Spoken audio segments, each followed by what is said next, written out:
हमारे घर में कोई घटना होती है तो हम सबसे पहले किसको पकड़ेंगे? सबसे पहले तो चौकीदार को पकड़ेंगे ना, कि तुम कहां थे, क्यों ये घटना हो गई तुम्हारे रहते हुए, किस लिए तुमको रखा था। लेकिन यहां नहीं ऐसा हो रहा है।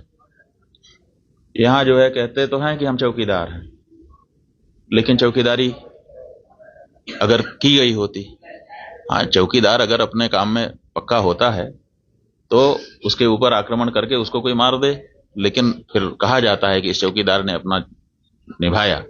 यहां तो कुछ पता ही नहीं है, कोई लड़ा ही नहीं उनसे, किसी ने उनको रोकने की कोशिश ही कहीं नहीं की। वो आए, घटना की, आराम से चले गए, कहीं पर उनको कोई बाधा नहीं है। कहां है चौकीदार? और चौकीदार के बारे में चर्चा ही नहीं हो रही है। अब कह रहे हैं हम उनको सबक सिखा देंगे, हम ये कर देंगे, हम वो कर देंगे।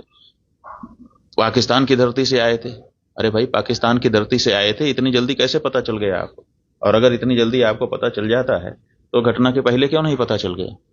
और दूसरी बात यह है कि अगर पाकिस्तान से आए तो पाकिस्तान के खिलाफ अच्छी तगड़ी कार्रवाई करिए। आप कह रहे हैं कि हम सिंधु नदी का जल रोक देंगे।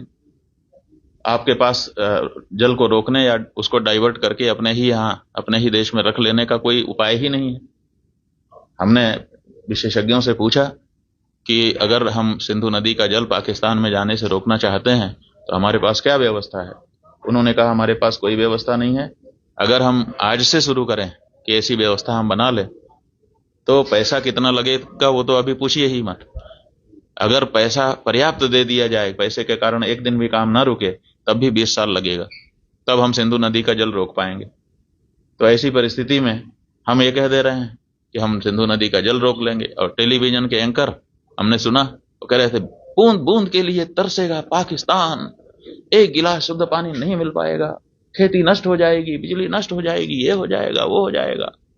गजब बता रहे थे, ऐसा लग रहा था कि जैसे प्यास तो लग ही गई पाकिस्तान को। और इधर विशेषज्ञ बता रहे हैं कि हमारे पास पानी को रोक लेने का कोई उपाय ही नहीं है।